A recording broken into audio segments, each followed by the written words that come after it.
Hello students, आज हम आपके लिए लाए हैं एक जो आपके पास गति की द्वितीय समीकरण से रिलेटेड दो टॉपिक हैं जो एग्जाम से पूछे जाते हैं। ठीक है, तो चैप्टर का थर्ड 11th क्लास का मोशन इन स्ट्रेट लाइन। तो जो मोशन की सेकंड इक्वेशन है गति की द्वितीय समीकरण से रिलेटेड दो टॉपिक हैं। तो सबसे पहले बात करते हैं विशेष सेकंड में, यानी किसी एक सेकंड में तय की गई दूरी कैसे निकाली जाए। ठीक है, तो दूरी से मतलब आप यहाँ विस्थापन समझते चलिए। तो जो समीकरण होती है हमारे पास होती है एस बराबर यू टी प्लस हाफ ए टी स्क्वायर। ये हमारे पास क्या होती है समीकरण, और ये होती है एनवें सेकंड में तय की गई दूरी होती है। कौन सी में? एनवें सेकंड में या टीवें सेकंड में तय की गई क्या होती है दूरी होती है। तो यानी S T U T plus 1/2 A T square, यानी ये टी सेकंड में तय की गई होती है दूरी। अब मैं कहूँ आपसे कि एक वस्तु यहाँ से यहाँ तक ए टू बी 15 सेकंड में दूरी तय करती है टोटल। ठीक है, तो ये दूरी टोटल 15 सेकंड में तय करती है, लेकिन मैं कहूँ केवल 15वें सेकंड में कितनी दूरी तय करी होगी, या 14वें सेकंड में कितनी दूरी तय करी होगी, या 14 सेकंड में कितनी दूरी तय करी होगी। सपोज दैट मान के चलिए यहाँ कोई बिंदु हो सी, तो यहाँ से यहाँ तक वो 14 सेकंड में दूरी तय करता है, और ये टोटल 15 सेकंड में दूरी है। तो अगर मैं इस ए से बी तक की जो 15 सेकंड की दूरी है उसमें से 14 सेकंड की टोटल दूरी घटा दूँ तो मेरे पास केवल 15वें सेकंड की दूरी बच जाती है। इसका मतलब यदि जिस सेकंड की हमें दूरी निकालनी है, जो 15वें सेकंड में दूरी निकालनी है, तो अगर 15वें सेकंड की जो 15वां सेकंड है उसके लिए दूरी निकाली जाए तो कैसे निकाली जाती है कि 15 सेकंड यानी टोटल 15 सेकंड में जो दूरी तय की गई और उससे एक कम सेकंड, जैसे 15 है तो 14 ले लीजिए एक कम, अगर 10 है तो 9 ले लीजिए, 20 है तो 19 ले लीजिए। ठीक है, तो यानी जितनी सेकंड टोटल है उससे एक सेकंड कम लेना है। तो टोटल 15 सेकंड है तो एक कम कितना हुआ 14। तो इसके लिए मैं बोल रहा हूँ कि जब 15वें सेकंड में दूरी निकालनी तो आप 15 सेकंड में से कितने सेकंड की दूरी घटा रहे हैं, एक कम वाली। तो ऐसे मैं बोल रहा हूँ टीवें सेकंड में, यानी एक विशेष सेकंड है टी, एक टी क्या है, एक विशेष क्षण है। ठीक है, और हमें क्या करना है उसमें क्या निकालनी है, दूरी निकालनी, यानी एक इसमें से टीवें सेकंड के लिए दूरी निकाल रही है। तो ये टी सेकंड में है, यानी टोटल विस्थापन है टी सेकंड का। ठीक है, तो आप क्या कीजिएगा, इसमें से एक कम यानी t-1 की सेकंड के लिए क्या निकालेंगे, आप दूरी निकाल देंगे। ठीक है, यानी ये किसके लिए है, टी सेकंड में तय की गई दूरी, तय की गई दूरी है। ठीक, टी सेकंडों में तय की गई। ठीक, अब आपको क्या निकालना है, t-1 सेकंडों में तय की गई दूरी निकालिए। तो जहाँ जहाँ t है वहाँ वहाँ क्या लिख लीजिए, t-1 से उसको रिप्लेस कर दीजिए। ये जो हो जाएगा ये हो जाएगा आपका t-1 सेकंड में तय की गई। ठीक है, अब आपके पास दोनों दूरियां निकल चुकी हैं, जैसे 15 सेकंड थी और 14 सेकंड थी, तो आपको केवल क्या रह गया, घटाना रह गया है। तो ऊपर वाली समीकरण से नीचे वाली समीकरण को घटा दीजिए। तो आप क्या लिखेंगे, st-1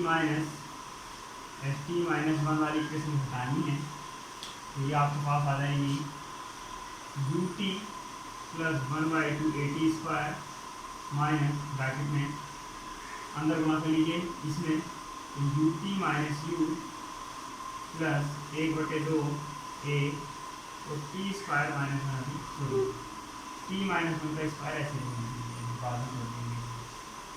तो कितना आ जाएगा ये ut plus 1/2 A T square minus ut plus U minus 1/2 A bracket में लिए T square plus 1 A minus B का होल स्क्वायर, तो A square plus B square minus 2ab यानी 2। ठीक है, 2। ठीक, तो ut से ut कैंसिल, बचा कितना u plus 1/2 AT square minus के अंदर मल्टीप्लाई कीजिए AT स्क्वायर, ठीक है, माइनस के 1/2 A और प्लस के 1/2 A इंटू 2, ठीक है, मल्टीप्लाई में बनाने की कोई दिक्कत नहीं है। अब इससे ये कैंसिल बचा कितना, केवल u, तो यहाँ से आप देखो कॉमन है कुछ, वो निकाल लीजिए, 1/2 A कॉमन है तो आप 1/2 A कॉमन निकाल लीजिए, 1/2 A 2t माइनस 1, आपके पास जो है समीकरण बनी है u 1/2 A 2t माइनस 1, ये आपकी है t वे सेकंड में तय की गई दूरी, ठीक है, ये जो समीकरण है क्या है, टी वे सेकंड में तय की गई दूरी का फॉर्मूला आपके पास, ठीक है। अब देखिए बात करते हैं दूसरे क्वेश्चन की, जो टॉपिक है हमारे पास, ठीक है, तो दूसरा टॉपिक है गैलीलियो का विषम सिद्धांत। देखिए गैलीलियो ने क्या कहा, गैलीलियो ने बताया कि जब कोई वस्तु स्वतंत्र रूप से, स्वतंत्र यानी मुक्त पतन, इस तरीके से केवल जब गुरुत्व बल लग रहा हो, बाकी और कोई बल उस पर इफेक्टिव ना हो, तो ऐसे जब वस्तु कोई गिरती है तो उस चीज़ को बोलते हैं हम मुक्त पतन या स्वतंत्र रूप से गिरना, ठीक है। तो इस तरह से जब कोई वस्तु गिरती है तो वो क्या करती है कि वो अपने प्रत्येक सेकंड में विषम अंकों के अनुपात में क्या करती है, दूरी को तय करती है। यानी जैसे पहले सेकंड में, फिर दूसरे सेकंड में, फिर तीसरे सेकंड में, फिर चौथे सेकंड में जो दूरी वो तय करती है, तो वो क्या करती है, विषम अंकों के अनुपात में तय करती है। जैसे जितनी दूरी वो पहले सेकंड में तय करेगी, फिर बाद में दूसरे सेकंड में तय करेगी, फिर तीसरे सेकंड में तय करेगी, तो पहले सेकंड की दूरी का, दूसरे सेकंड की दूरी का, तीसरे सेकंड की दूरियों का अगर रेशो निकाला जाए, तो रेशो जब निकाला जाएगा तो वो विषम अंकों के अनुपात में आएगा, ठीक है। देखिए प्रूफ करके देखते हैं।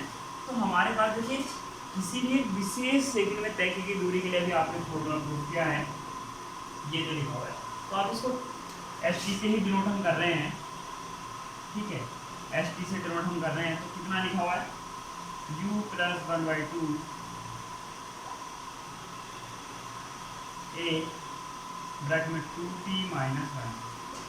अब एक चीज़ यहाँ देखिए, ये रेखीय गति के लिए है। जब गुरुत्व के अधीन गति होती है तो जो a रिप्लेस हो जाता है, जो त्वरण रिप्लेस हो जाता है, वो हो जाता है g से। तो समीकरण आपकी बन जाती है S T is equal to U plus 1/2 a sorry g 2t minus 1। तो देखिए अब t बराबर, जब पहली सेकंड की बात कर रहे हैं तो कितना आ जाएगा, S T is equal to U, तो ऐसे कैसे आ जाएगा, ठीक है, 1/2।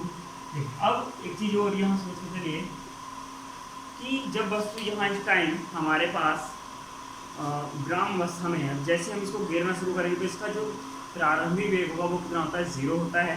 तो इसमें जो u की वैल्यू होगी वो कितनी होगी, 0 होगी, कितनी, 0 होगी। तो u की वैल्यू कितनी हो जाएगी, 0 प्लस 1/2 g और 2 × 1 माइनस 1। सोल्व करेंगे तो आ जाएगा 1/2 क्योंकि यहाँ दो में से एक जाएगा, एक तो 1/2 g बच जाएगा। अब हम बात करते हैं t बराबर 2 सेकंड के लिए। तो t बराबर, तो यहाँ देखिए, चलिए बंद करके लिख दीजिए क्योंकि हम पहले t बराबर 1 की बात कर रहे हैं। t बराबर 2 और u बराबर 0 से बात करते हैं तो याद आएगा h2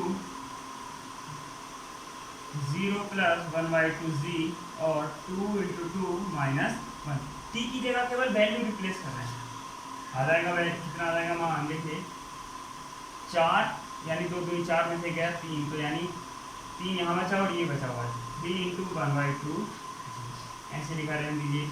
अब इसी प्रकार अगर हम बात करें थर्ड के लिए यानी t बराबर 3 के लिए, तो u बराबर कितना आ जाएगा, 0। अब बात करते हैं कितना आ जाएगा, देखिए s3 0 प्लस 1/2 g और 2 × 3 और माइनस 1, केवल t की जगह 3 रखा हुआ है।